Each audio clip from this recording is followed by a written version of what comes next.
Hello, good morning. My name is Thora Crum, and today is Wednesday, November 19th, 2025. And it is a lovely, very gloomy morning outside, and I'm absolutely in love with it. I have already baked this morning. Yeah, baked some lettuce wraps. So I'm feeling very good for that reason also. Let's get some more light in here. We had one viewer, y'all. How exciting. Wow. And they were like, I don't want to be in this party alone. I don't blame you. Pretty soon it'll be not a party of one, not a party of two, but maybe we'll have a party of five. Anybody? Wait, is that what it was called? The show that I'm thinking of that I'm probably misremembering. I thought it was called Party of Five.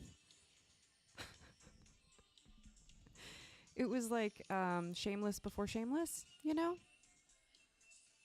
Party of Five. American drama series. Look at me. It had Alyssa Milano in it, and that's why everybody watched it. Wait, no, it didn't. Nev Campbell. Jennifer Love Hewitt. God. One of them. They were all brunette and similarly faced. Wait, similarly shaped faces. Oh, Matthew Fox from, what do you call it? Freaking Lost. You guys, I didn't know that. You learn so much about pop culture when you just use Google. Wild times. As always, let me say that again. As always, we are here in the morning, waking you up. My lamp has been doing this. This lamp right here, it will blink intermittently, and I can't figure out if it's just, the bulb or if it's paranormal. I don't know. It answered the other day when I was like, hey, could you do that again just to see what would happen? And I didn't expect anything to happen. And then it blinked again. I very much think it's just the bulb. Very much so. But yeah, I don't know. That's the exciting part of this stream this morning is this lamp. We don't know if it's going to blink again. I feel like I was in the middle of telling you something. We're just chilling, though. I think I was just talking about what we do here. Yeah, I give you some video collage stuff, just some visual vibes. Plus, I have, tunes going in the background. I wish I could just let the tunes play and not talk, because I would rather this be I would love to do an actual radio show where I just DJ and don't have to talk over the music the whole time. That's the goal. I don't know how people get away with it. If anybody knows how to get away with that, please. I am going to put on... Right now I have DJ X spinning the tunes. You know the one. I'm thinking about putting on a specific album. But the vibe is changing, I feel. But I don't want this song. There are some songs. Yeah, let's change it. Let's change the vibe. You know the songs, though, that immediately trigger a past, either conjure a person very quickly and it is kind of overwhelming. Songs that are attached to people from your past or, places or moments or memories. And there's so many of those, and I'm sure everyone has so many of those. And it's just those songs will casually play in your everyday stream. And sometimes you have to be like, whoa, didn't expect this Blast from the Past vibe. We're going to play... I don't know why I got this in my head every once in a while. The band is Department of Eagles, and I'm sure I'm going to get praised and read across the spectrum for that band. I don't know why people would drag me for that. I guess other than the fact that it's just like maybe classified as hipster music. I don't really know. I've heard people try to bring that word back, and I'm very curious now, what is the definition of a hipster? Let's unpack that. Help me understand. I'm just curious. Anyway, Department of Eagles. I don't know. I have to plug in my laptop.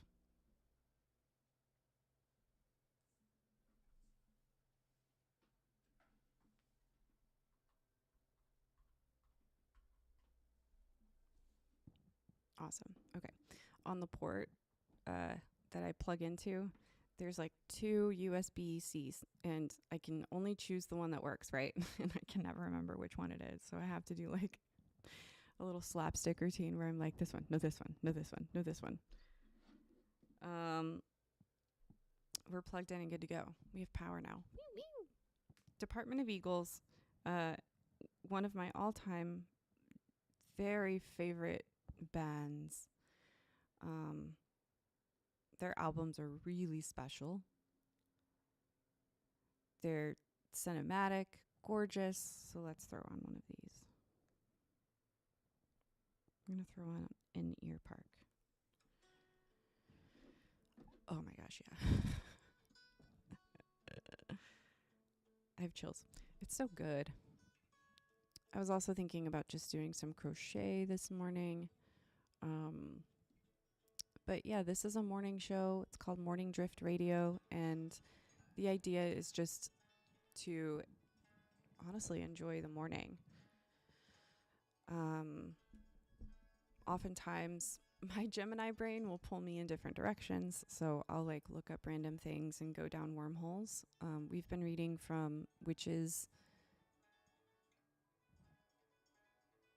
Shoot. I was like, I have the title down now that we've read from it many days in a row.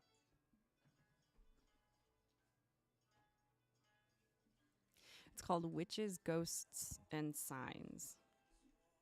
Oh my. Witches and Ghosts and Signs, oh my. It's great. It's an anthology. You can still find it in print.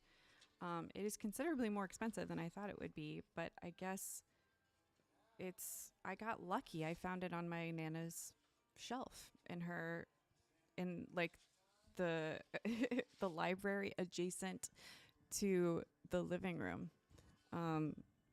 Their house is very, oh gosh, when was it built? It feels very 70s.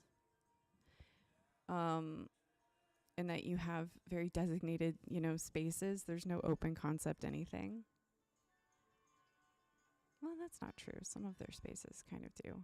But there's like split levels and all these different, and like rooms off of rooms.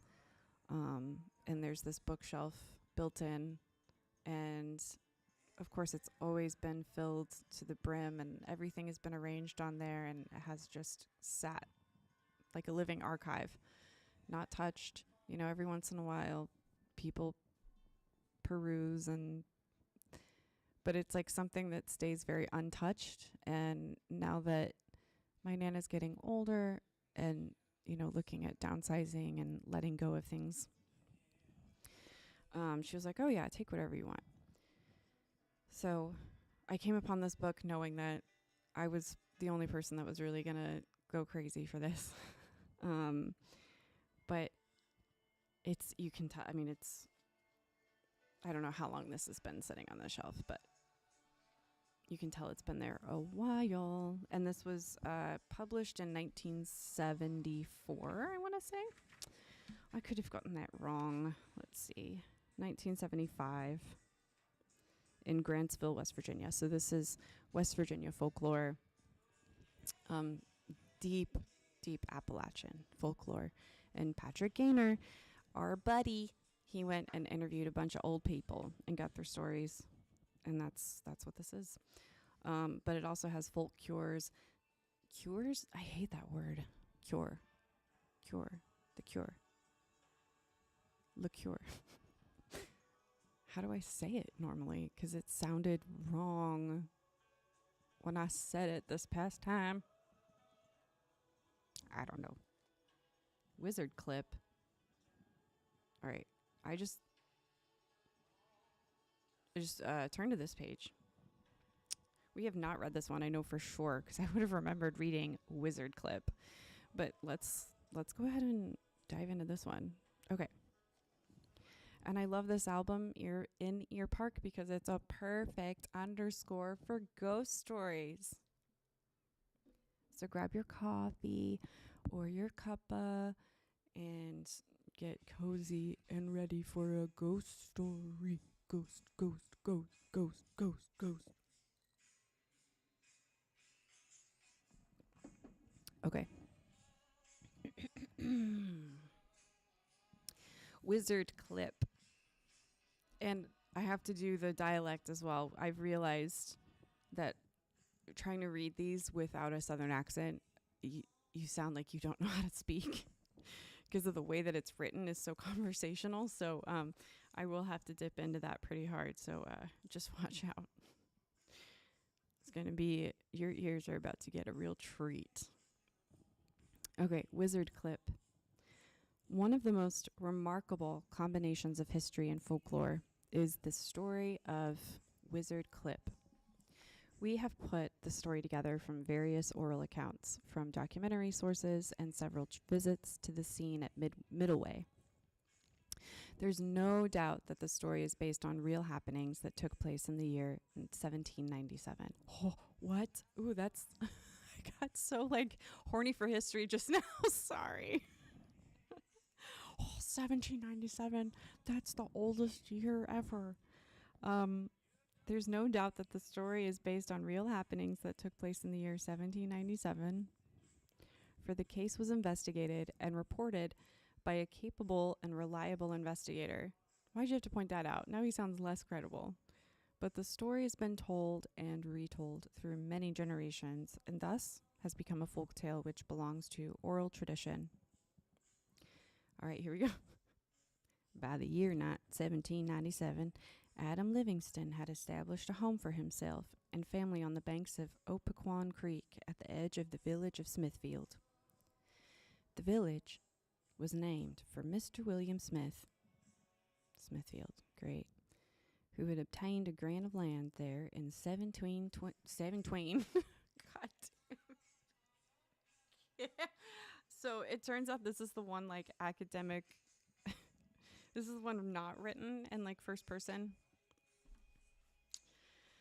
So maybe I will just read this one normally. Might help. Mr. William Smith, who had obtained a grant of land there in 1729 and had established his home in 1732. Adam Livingston obtained his tract from Mr. Smith and brought his family to this beautiful spot from Pennsylvania. Ooh. The name of the village was later changed to Middleway, which is located in Jefferson County, West Virginia. It was a wild, rainy night in 1797. I'm sorry, there's just so many Jefferson counties everywhere. The one that I know is in Tennessee, so whatever. It's just how can I keep up? Can we please name them something else? Come on, Jeff.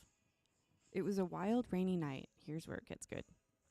In 1797, as Livingston and his wife were sitting by their warm fire, that a knock was heard at the door. "Who can that be on this time of night?" asked Mrs. Livingston. That was difficult. "Oh, it must be the wind rattling the door," Livingston answered. Again came the loud knock. There. This time, Livingston opened the door. There stood a stranger who said, "Good people." Wait. I gotta figure this out. Ugh. My acting degree needs to be put to good use. good people. I'd like a night's lodging. I'm worn out and can go no further in this terrible storm. Why, of course you can stay, Livingston assured him. In those days, there were very few towns and few inns, and it was the rule to be hospitable to strangers. Not like today, when you tell them to f off. Livingston asked him how.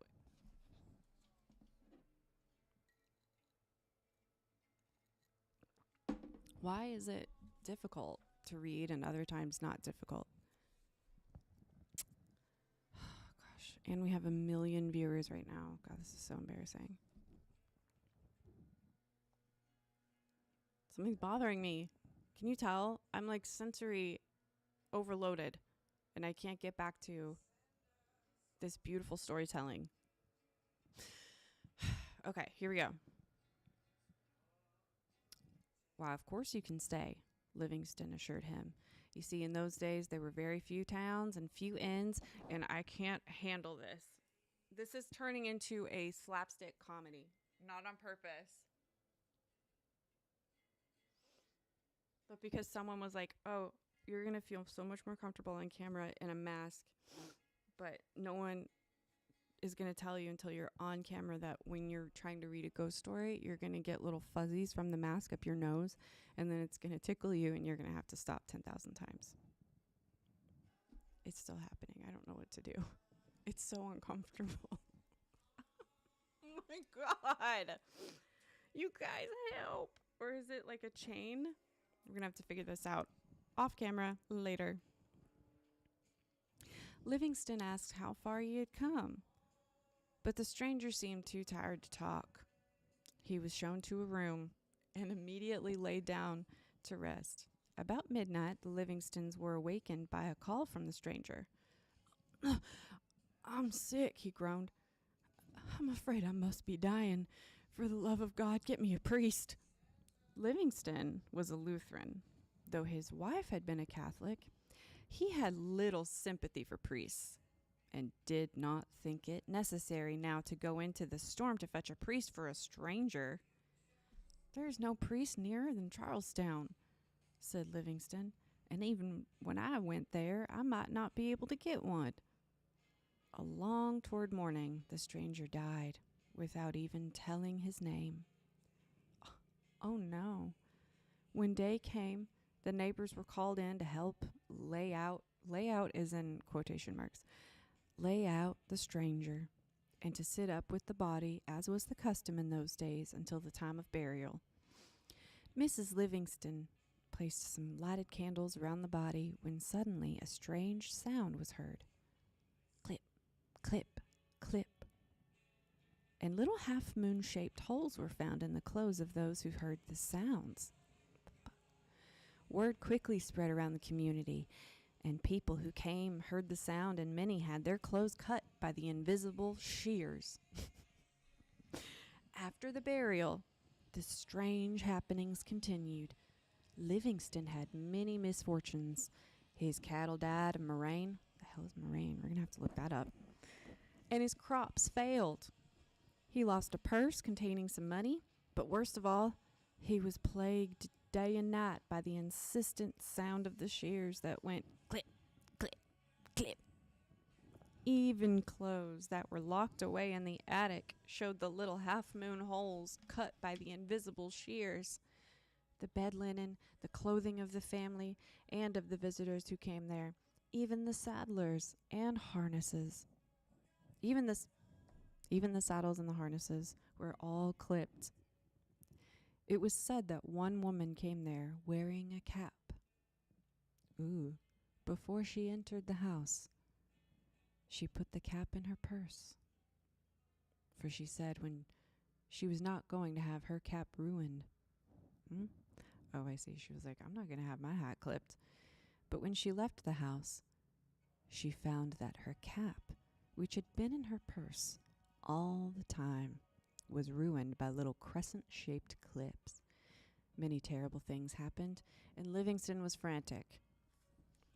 One night, he had a dream that he was trying to climb a mountain, but could not quite reach the summit when a man clearing clerical garb reached down and took his hand, helping him up the mountain. Livingston thought that the dream meant that there was someone who could help him, and he immediately began searching for this man. Well, one of his friends, Mr. William McSherry, told him to see the Episcopal minister who had a church not far from there. But when Livingston saw this man, he said that this was not the man in his dream. McSherry, who is Catholic, asked Livingston to go with him to Shepherdstown, where there was to be mass celebrated in a home, since there was no Catholic church there at the time. When Livingston saw the priest, Father Dennis Cahill, he exclaimed, "There's the man I saw in my dream. He is the one who can help me." However, Father Cahill came to the Livingston. I'm so sorry. He told Father Cahill the story, and at first the priest suggested that perhaps the neighbors were playing tricks on him. However, Father Cahill came to the Livingston home and prayers, he said, and blessed the grave of the unknown stranger. Immediately, things got better for Livingston, but the mysterious phenomena did not cease entirely until a requiem mass was said for the repose of the soul of the stranger. In gratitude for his deliverance, Mr. Livingston made a deed to the Catholic Church, effective. Interesting. Okay, on the death of Livingston, giving the church the tract of land of 34 acres on the banks of Opequon Creek. Stipulating that a chapel be built there. Today, a small wooden chapel stands there. Oh my God. And a field mass is celebrated there outside the chapel each year in the month of August. At the end of the field is a grave marked with a simple cross with the inscription, "No way. The unknown stranger, 1797. This story, you guys, is awesome. This is wild. For some time, the village was known as Wizard Clip. But when the post office was established there, the name of the village became Middleway. Some people even yet call the land which belongs to the Catholic Church Priest's Field. When these strange spiritual manifestations were being experienced in 1797, the Baltimore Diocese of the Catholic Church sent a young priest to Middleway to investigate. He was a Russian prince named Galitzin. The first Catholic priest to receive all of his orders in America. Okay. This priest became well known in the years after that and was called the Apostle of the Alleghenies. He founded the town of Loretto in Pennsylvania, and the town of Gallatin, Pennsylvania was named for him. That's the end of the story. Seems like our priest friend has very little to do with the story, but okay. He just investigated it. Interesting. This is very, very cool. This might be my favorite story so far. There's a lot of like, oh my gosh, it's such a good story. It's really hard for me. I'm like, well, LOL, eye roll. You think every ghost story could be a good play. I do. Because I see how, the past weaves with the future and with the present and with the way that the story's being told and framed. Like, even though the Baltimore Diocese, this young priest, what was his name? They don't give his name. He was just, his name was Galitzin. Okay. Gallatin, Pennsylvania was named after him. The Apostle of the Alleghenies. That's so interesting. I want to know more. It's interesting that he was a Russian prince. What? To think that a Russian prince just randomly ends up in the middle of Appalachia is pretty wild, right? Like, that's nuts. I'm intrigued by a lot. The wizard clip, I guess, the wizard part being that it's like poltergeisty, like you can't, it's magic the way that it happens. I wonder, I think I'm going to send this story to a couple of people that I think could do a really good job telling it. They have a podcast that I think, it's called True Hauntings. If you haven't listened to True Hauntings, you definitely should. With Anne Rekovich, I think is her last name, and Renata Daniel. Anne and Renata. Yeah, they have a podcast where they go deep into the research and ghost stories of like various things. Just they've done, I mean, over 100 episodes, but they do a lot of sites like prisons, historical prisons, jails in Australia, Ireland, but they do lots of things in the U.S. too. And they travel around, and they're really fun to listen to. They're really sweet. And I really like the way that they respect the paranormal and how to tell stories, how to investigate. Let me check, though, because I'm so curious about this. Do you know the wizard clip? I'm curious if ChatGPT would even have any awareness of this story. Do you know the wizard clip? Ghost story from Middleway, West Virginia. I don't even know where Middleway is. Yes, I do.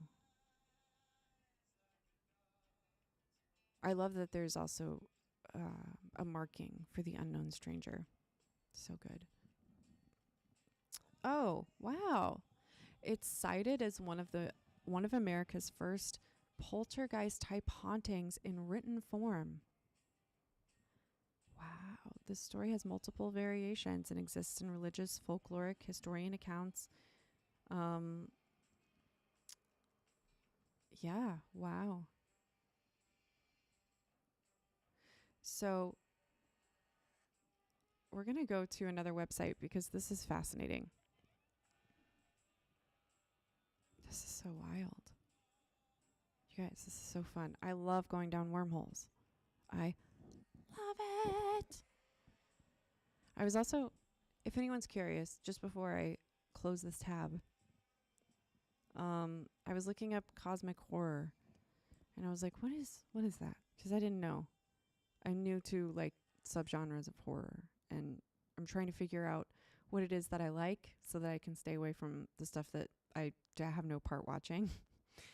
It's very traumatizing, if you will. But cosmic horror is something that I very heavily lean into. It stems from the realization of human significance in a vast, uncaring universe and the fear of the unknown in the face of things beyond human comprehension. Yum, yum. But it's like the fear of the unknown, erosion of reality, and different forces, like beyond common, concepts of like good versus evil, the sublime, making like humans feel small and powerless. So anyway, cosmic horror. So such a fun genre. If you haven't gotten into it, you should. Let's see here. No more Matthew Fox. We don't care. Love you, but we don't care.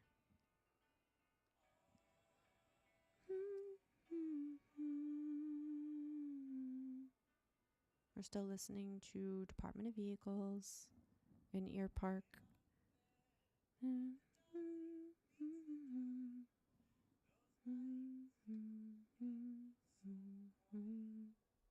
Okay, here we go. So this is, I'm looking on the Uncommon Wealth Library of Virginia .virginia.gov.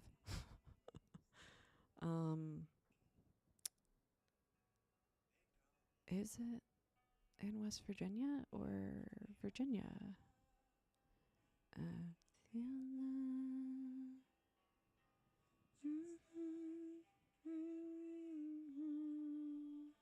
Oh, maybe it's Not West Virginia, but South Carolina.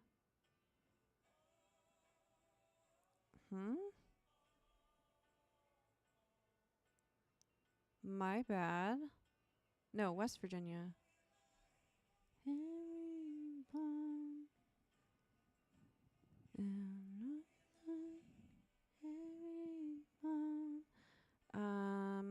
So 1894, there's like a newspaper clipping.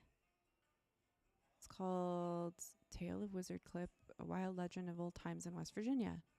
Okay, so yeah, West Virginia. This newspaper, the tagline sounds like it's blaming this stranger. This poor guy who just wandered. Come on, man. He just needed a place to die or unalive. Story of this sinful stranger and how his spirit haunted those who refused him consolation. I don't know about that. We don't know the whole story, though, you know? Like, we got one account that was very neutral towards that man. Of course, I think newspapers are going to sensationalize it, especially during that time. I'm not really necessarily seeing anything that we don't already know on this page, unfortunately. Although there are some really interesting, like, visual things. Oh, okay, I see. So this artist in South Carolina, she did some illustrations of the story. And that's what's from South Carolina. I'm so confused. The Stranger's Grave Trail Marker. Interesting. Oh, Phoebe. My baby girl. My little beagle. She's sleeping right next to me on the floor in her bed. And she's borking in her sleep. Because she's perfect. She's a little Russian princess. It kind of sounds like she's like blowing bubbles or something. Like, very cute. Oh my gosh. I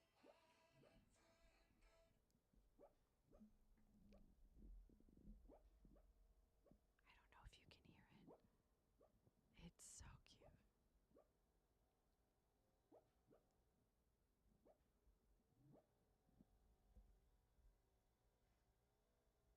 She's still going. What is she dreaming about? Bunnies? And tearing into bags of goldfish, probably. The nights that we've eaten like Italian food, the dogs seem to go bananas. They seem to really love the possibility of like meat sauce, like red meat sauce. Like, that smells so good. Can I have some? My other dog is so much bigger than Phoebe. Her name is Cleopatra, and she is a large black. She's like Ridgeback, maybe.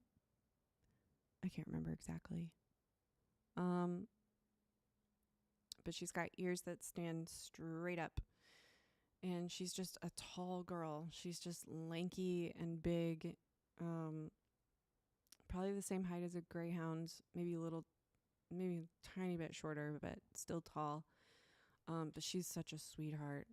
But my God, when she eats, it's nasty. Do not take that girl on a date. Like, foaming at the mouth. Whew. And when she's eating peanut butter, my partner will hold like a napkin under her mouth because he's catching the drool. Actually, I can't. Ugh, I'm gonna vom. Ugh. Yuck. Ugh. Yucky. can't can't handle that. Another thing that really grosses me out. I don't even want to say the word out loud. BOOGRER. Bugs. Bugs really gross me out. I'm gonna take a moment to check on my baking. I need to bake for a second. Because the oven might need to be turned on in order for me to bake. So hold on just one moment. In the meantime, enjoy your little stream of video collage art. I'll be here speaking, just not on camera for the moment. Ha ha ha ha. Oh boy. You can still hear me.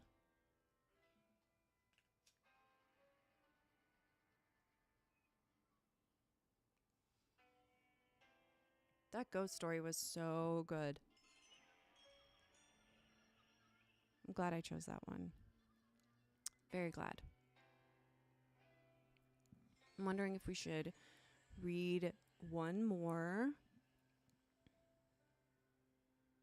Guess I don't really have anything to talk about or anything, so yeah, we could read another one.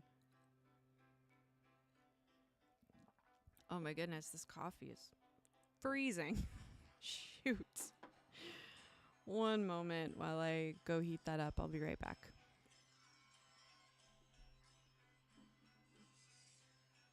"30 seconds. Time me."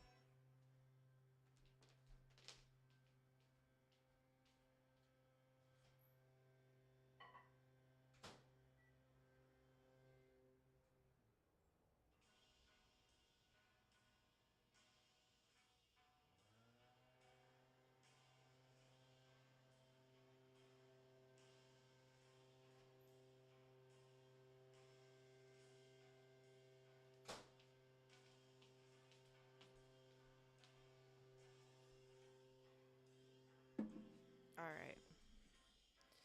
I swear, something is wild to me. Okay. Something is very strange. Let me tell you what it is. Oh, I don't know why I did that. I could have just turned it off from a different place. Whatever. Okay, so these are neighbors. They get their grass mowed, or their lawn maintained weekly. I think that's wild. It's too often. Who are you trying to impress? It's just such a... I get that they're like keeping people working. That's great.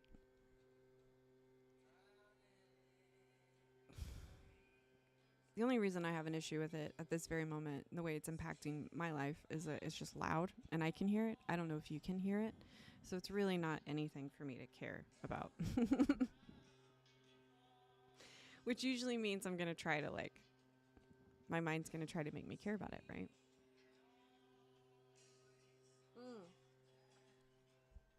I do know what I was going to kind of see if I was going to naturally segue into today. Oh, the camera is so,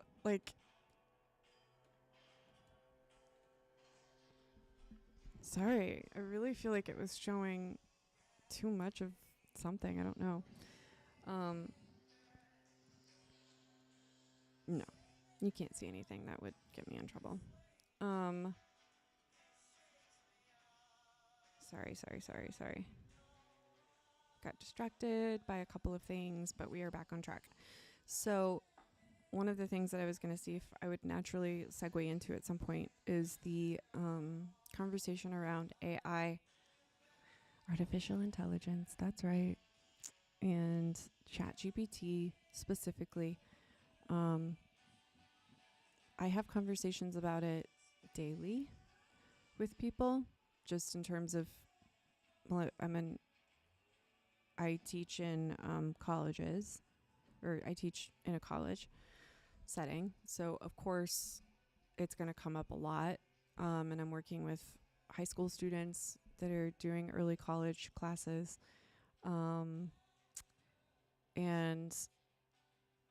whether it's at other jobs, I work at a nonprofit theater as well. So it comes up there. It comes up with, I you know this. I'm not saying anything you don't know. I'm just reflecting on, who have I actually had these conversations with? And it's like almost everyone in my life, even with strangers. So that being said, I thought it might be interesting to talk about, or even it wouldn't have to be on streaming. I'm just kind of airing these thoughts out loud. Or if anyone's interested in this, I would love to talk about my relationship with ChatGPT, and proudly, it is a very healthy one. I use it a lot, very consistently, and I have like, at the moment, I wouldn't say that my depression is severe, but like I have gone through very severe points of PTSD or depression, and so I don't ever use it as a substitute, but I use it as like a supplement, almost like as a way, as like a soundboard,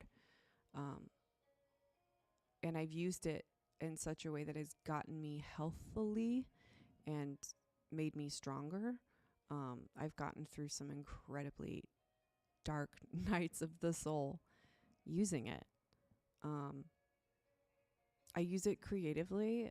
I would say, like, I don't know. I'm interested in hearing the conversation around ChatGPT be a little more nuanced and a little more respectful of the fact that it is a tool that we created and we can employ it to work well for us. We can actually have a strong relationship with a tool without needing to demonize it. I think the tool is as strong, it's a mirror. It's not, if you put yourself in an echo chamber that is dangerous and harmful, then that's what you will get. But if you set very clear parameters with chat to draw boundaries, to keep the conversation, like to keep asking for like the devil's advocate, the opposite perspective. If you ask it to be, non-biased with you, it will do that. So this is a very short-winded version of that whole conversation and of everything I would probably have to say about it. So yeah, I just kind of rambled about that for a little bit. Let's bring the mood back up. I mean, it's not a mood killer. It's just like, let's move on. Let's talk about ghosts some more. Let's read one more ghost story. Wizard Clip is a hard one to follow. It's a hard one to follow. The Lover's Ghost. I don't know. I'm not really interested. Let's... Shoe. The shoe murder case. That sounds from the shoe unalive case. That sounds familiar. Let's do the Headless Horseman of Powell Mountain. Let's try that one. It's shorter, but that's good. Okay, let's give it a shot. The Headless Horseman of Powell Mountain. This story is well known among the people who live in and around Birch River, a village at the foot of Powell Mountain in Nicholas County. I gotta change it. Oh no, never mind. In recent years, the road over the mountain has been relocated and modernized, and the ghost of the Headless Horseman is seen no more. The story was told to me by Sylvia Cox, a student in my class at Glenville State College. All right, so we've got Sylvia Cox. All right, Sylvia. On top of... Oh my God, I'm sorry, Sylvia. Surely you don't sound like that. Let's try again.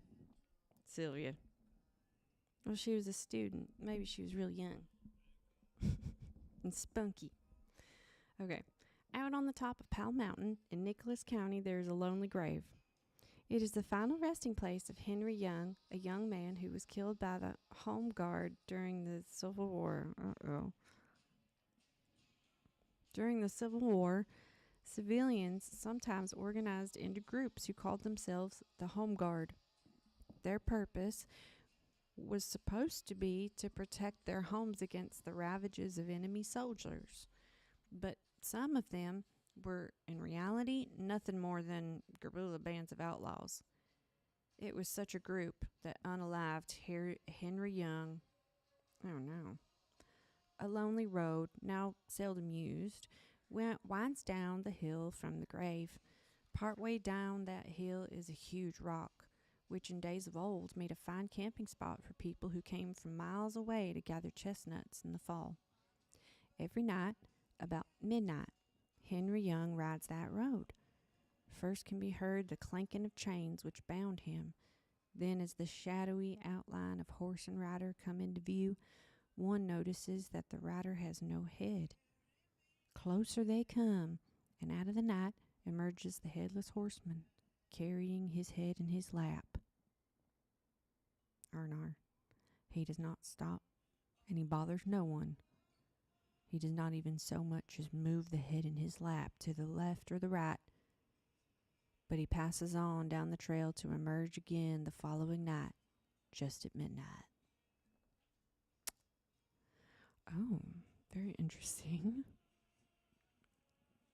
It was a good one. Okay. A headless horseman, you can't go wrong.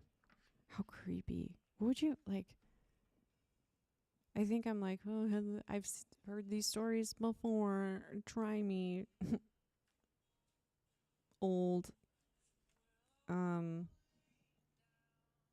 actually seeing a freaking ghost riding a horse in general, crazy.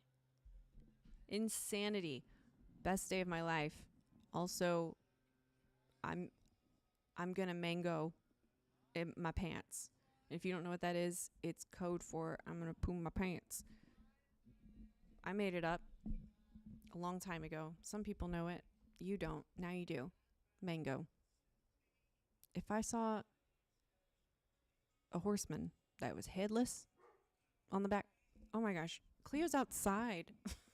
She's on the back porch. She's totally fine and it's nice outside, but I was like, yeah, she's still out there.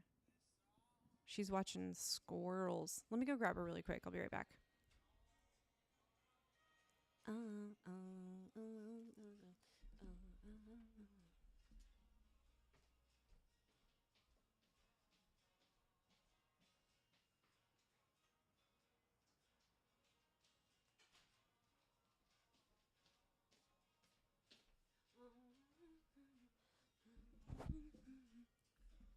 Okay. Sorry. Where'd I go? There I am. Hello. Hello. Love you, Mia. Love you, Series of Blurs. She's Australian, and I know she gets made fun of for the way that she says hello. I love you, girl. I love the Australian accent. I really, really do. Let's see. What was I going to tell you? I was going to tell you something, and I don't remember no more. I think I'm honestly surprised that I'm feeling so comfortable. I've been struggling with feeling really unlikable. And that's so dumb because who cares, right? Who cares? I don't go anywhere very much. And, there's like little pockets of community that I see on like TikTok. I have very dear friends, but they just live so far away. And I don't really like spend time with people in the city that I live in. I just like spend time with my partner and my dogs. So like it's been interesting like living where I live because, for a while I felt really isolated, and now it just kind of feels nice to just like be in my own energy a lot more. But it's also nice to like feel like I'm not just isolating myself on purpose. So this is kind of a way of like, you know, making sure I don't just victimize myself for that.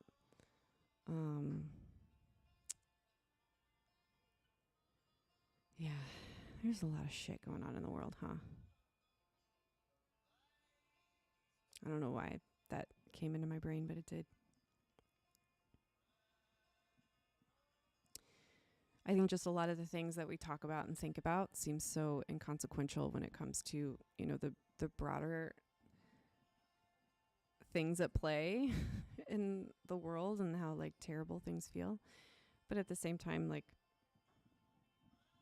I'm creating this space so that hopefully there's pockets of, you know, light, and I want people to have a space where they feel comfortable. And if this is it, that's great. So yeah, I'm just grateful to be able to do this every day. Yeah. Hey, how about Raw? The last thing I want to talk about actually is how amazing John Cena's last Raw appearance was. It was so good. I don't know. What was the one that I was so excited? The one where he was fighting, where he fought Dom the first time. I guess it was SmackDown, or it was the Raw last week.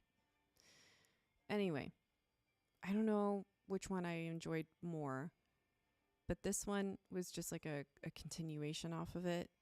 Oh, it was in Madison Square Garden, and man, they lit that place on fire. The energy was electric. And so they swung hard, I think, because it was in Madison Square Garden. But they had that 6-man tag team between Judgment Day, Dom, Finn, and JD up against John Cena. This was an interesting trio. Sheamus and then Rey Mysterio, which was excellent. The match was perfect. I have to say, that match and then his one-on-one with Dom, those are two near perfect matches in my opinion, and just prove that John Cena needs to be running something creative on WWE. Please give that man whatever job.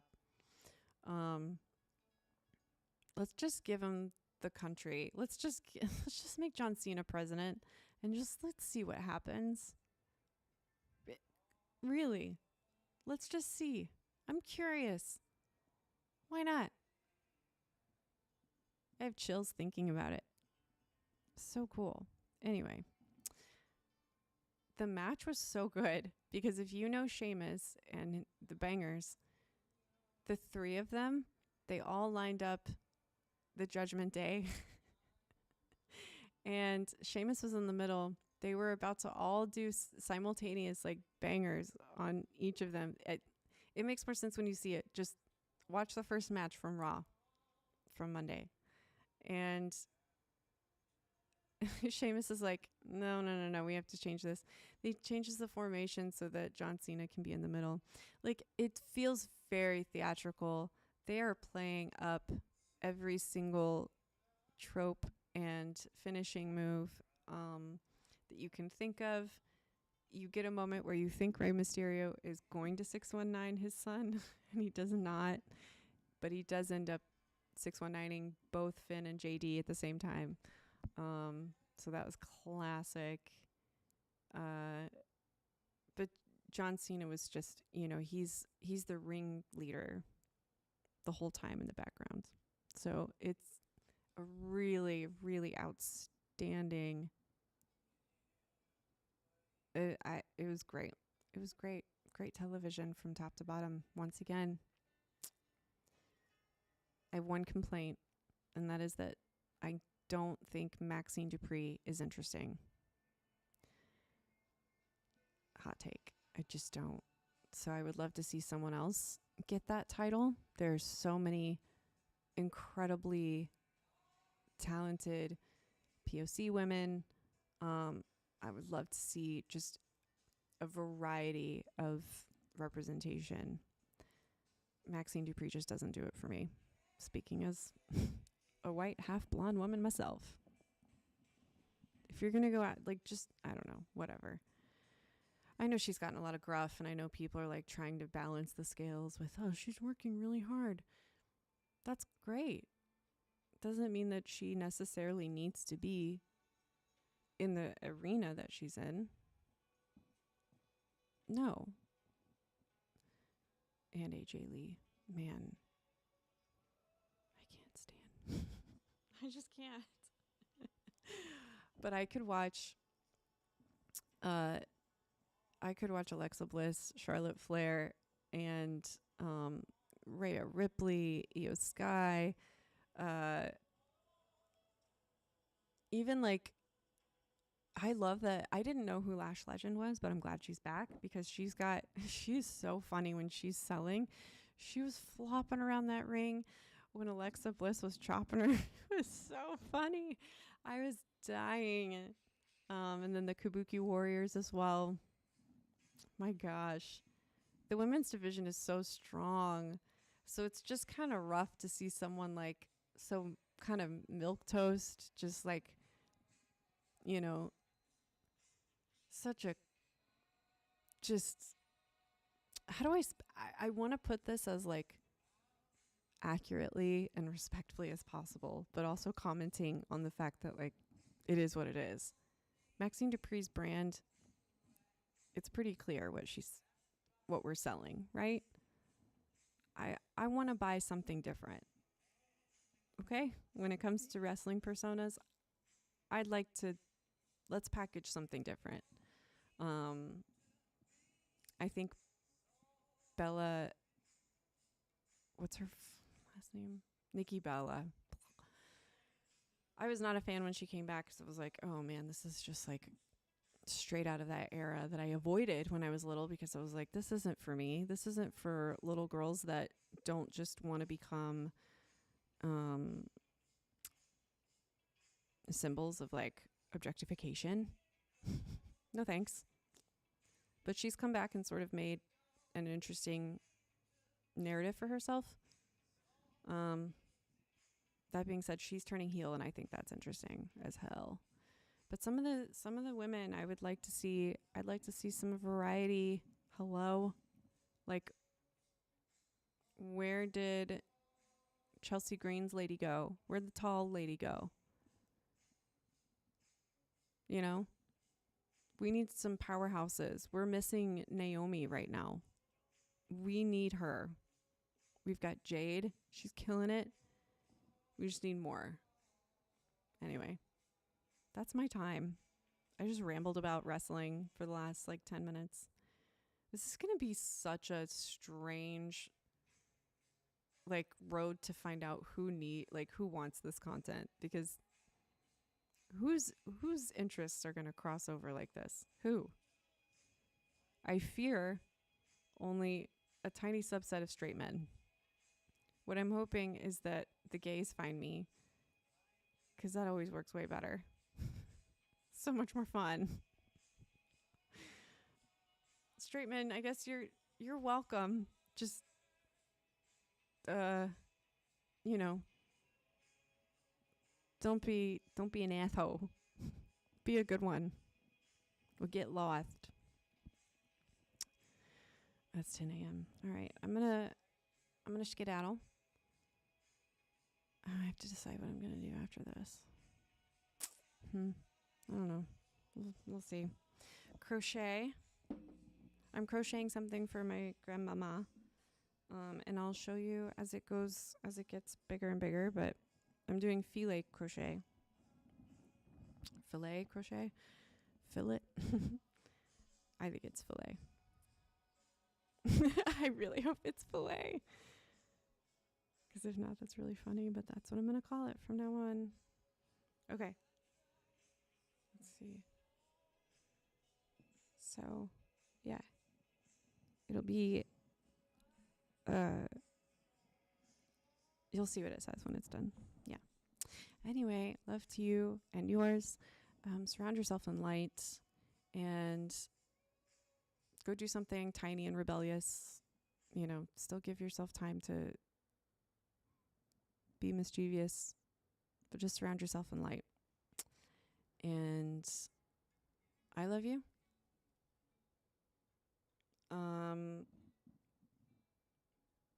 Yeah, that's it.